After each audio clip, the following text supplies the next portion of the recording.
G'day, welcome back to the Nexus project. So as you would have seen in the little intro cinematic I did, I finally got batteries online and I'm finally using drones, which is awesome.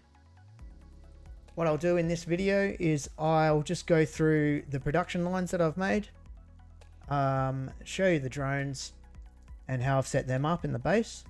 And I'll do a little bit of talking about the planning I have for the endgame items as well. Alrighty. So here's the battery factory. We are making 1320. So there's two lines of 600 here, which make 1200. And I'm using those two lines of 600 for production. They're actually stopped because I'm not using them yet. And the remaining 120 is getting belted over here and that is going into the drone port.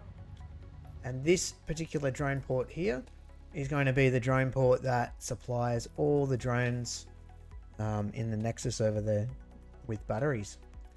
So 1200 batteries for production and 120 batteries to be able to fly my drones around, and 120 is going to be more than I need, which is great. I've used the classic battery recipe, which uses sulfur, alley sheets, plastic, and wire. Alright, so to make the aluminium, I've already done that. Well, I've made the ingots in the last video. This is just a small section of them. They go in here, mixed with some copper, and make the alley sheets, which are going up there. The copper is a pretty simple setup. The pure copper recipe, I've used all the copper nodes, remaining copper nodes in the blue crater. The blue crater has got quite a blue tinge to it, so everything looks like it's got a blue tinge on it. Anyway, some of these machines are yellow, and that's because I actually have 500 wire spare, which I can use for something else later. And I also have a nice 730 line of copper here. But we can talk about what I'm going to use that for later on. So most of this copper goes into wire and the copper for the alley sheets. That's a pretty basic setup there. Getting fed up there. And the sulfur was just trained in. Most of it was trained in, and there's a node from over the grasslands. I built a bridge over there to get that last sulfur node. So the plastic. The plastic was a bit of a beast. It's from over here. Let's go have a look at the plastic. So I ended up making, 2,800 plastic, which is slightly more than I need for the batteries, and I'm fine with doing that. In fact, quite often I'll round up to make sure my machines get more than they need. 800 rubber as well. So I've put them on these lines here. The 800 rubber is not getting used yet, but eventually it will get used for something. I haven't quite decided. All right, let's talk a little bit about the factory down here, because I'm pretty happy with this factory. Not just the way it looks, but the way it actually runs flawlessly. Now, it has been running flawlessly for quite a many hours. So now that I'm recording this, if it's ever going to find a time to break, it'll probably be right now. But let's go and have a look, and I'll talk about why it's running so well. First of all, though, let's just turn the fog off down here, because it's quite foggy. It's quite misty. It's a bit clearer too. All right, so we're doing the method where we get water, a lot of water, oil, turn the oil into heavy oil residue, and then we combine that in the blenders to make fuel. We're going to use that fuel, which is a lot of fuel, 3,200 fuel, to go back and forth through the different recipes down this production line, to go rubber to plastic recycled, so you double it, 75 to 150, and then we send it back from plastic to rubber, and then back again we go, finally from rubber back to plastic, using up the fuel and doubling the amount of the product with each step. Right, there's many a guide on how to do this, but basically that's what you do. You use the recycled rubber and the recycled plastic recipes and fuel. This diluted fuel gives you the most value, and that's how you do it. So I was able to turn 2 pure nodes of oil into this much plastic and rubber. Now the reason it's working so good is because if you don't know, most people know, especially people that watch these videos, that the 600 lines of pipe do not quite support 600. They're a little bit buggy and coffee stain themselves have admitted that. And there's not a fix coming anytime soon. So what I have done with this factory is I have not put 600 in any of my lines. All of these lines are 400 lines. 400 lines here. These water lines are 420. Just because of the way these worked out. And all the fuel lines are 400. Instead of in other factories, like I have a smaller version of this in the desert, I've put 600 in my fuel lines and I get, not 100% efficiency. The machines, every now and then they'll go yellow and not be at 100. Last time I looked at this, every single machine in this whole factory is running at 100. 100, I'm not going to look at everyone, I'll just look at a few. You can see all the lights are white. 100. Right, every single machine here. Most of them are double sharded. Sorry, triple sharded. Whatever it is.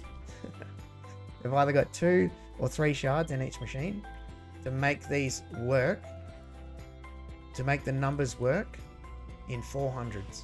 Plastics are 400s, and so on and so forth down the way.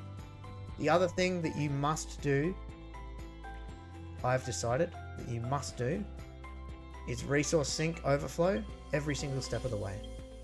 It's definitely worth doing. So yeah.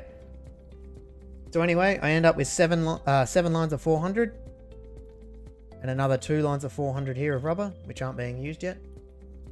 I do a sneaky little bit of load balancing in here, and I turn 7 400s into 4 700s for my batteries.